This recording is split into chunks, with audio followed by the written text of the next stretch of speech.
అనవసరంగా వచ్చా ఇండియాకి, యూఎస్ లో హ్యాపీగా పని చేసుకుంటూ ఉండేవాడిని. చీటింగ్ మాటింగ్ తిడతారు, ఏం తప్పు చేశాను నేను? ఎవరు రమ్మన్నా నేను ఫస్ట్ నువ్వు నన్ను ఏదో ఉద్ధరించేస్తావని చెప్పి నేను కష్టపడి కట్టుకుని ఇల్లు కాస్త తీసుకెళ్లి బ్యాంక్ లో తాకట్టే 30 లక్షలు. ఇప్పుడు ఎవడ కడతారా 30 లక్షలు? అసలు కష్టపడి కట్టాను అంటున్నావు ఏంటి? పొలం అమ్మి కదా కట్టింది. నీకు ఉందా సెన్స్ ఉండే మాట్లాడుతున్నావు నువ్వు? అసలు ప్రతి ఒక్కరు క్లారిటీతో ఉన్నారు. ఏం చేయాలి, ఎక్కడికి వెళ్ళాలి, ఏ కార్లు కొనాలి, ఏవి లేవు నీకు, ఏవి లేవు. యూఎస్ నుంచి రిటర్న్ వచ్చినప్పుడు బానే ఉన్నారు కానీ నా గర్వంగా చెప్పుకున్నాడు నా కొడుకు రిటర్న్ వచ్చేసాడు, నాకు అన్ని కష్టాలు తీరిపోయాయని. ఇప్పుడు ఎందుకు మళ్ళీ స్టార్ట్ చేశారు?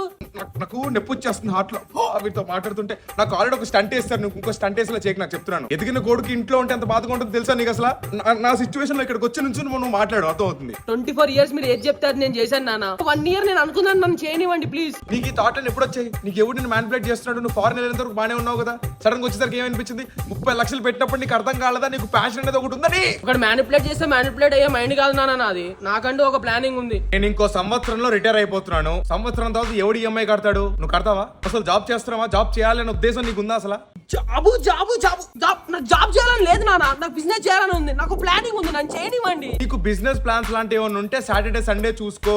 నీ passion is only for Saturday Sunday. నాకు నిన్ను జాబ్ గా మాత్రమే చూడాలని ఉంది. నువ్వు ఏమన్నా చెయ్యి, కానీ మండే నుంచి ఫ్రైడే వరకు ఉద్యోగం చెయ్యి. చదివిన చదువుకి నువ్వు న్యాయం చెయ్యి. సాటర్డే సండే నా ఒక్కడికే కాదు నాన్న, బిజినెస్ చేసే వాళ్ళకి కూడా హాలిడేనే. ఆ రోజు చేయలేను నేను, మండే టు ఫ్రైడేనే చేయగలుగుతాను. ఎంతో మంది ఏదో చేసేద్దాం అనుకుంటూ ఉంటారు. సూపర్ స్టార్ కొడుకులు కూడా సూపర్ స్టార్ అయిపోతున్నారు. నువ్వేమవుతావు నా బొంగు? సొసైటీ అని ధీరుభాయ్ అంబానీ ఆలోచించుంటే పెద్ద బిజినెస్ మ్యాన్ అయ్యేవాడు కాదు నాన్న. బిజినెస్ లాంటి ఏమైనా చేయాలనుకుంటే మీ నాన్న ధీరుభాయ్ అంబానీ కాదు, మీ నాన్న శివశంకర సత్యనారాయణ శాస్త్రి SSS. మన కోరికలకి ఏవైనా సరే లిమిటేషన్స్ అంటూ ఉండాలి. లిమిటేషన్స్ కనుక దాటిందంటే పంప రేగిపోద్ది. నాన్న ఎప్పుడైనా 2 పడవల మీద ప్రయాణం చేయకూడదు నాన్న.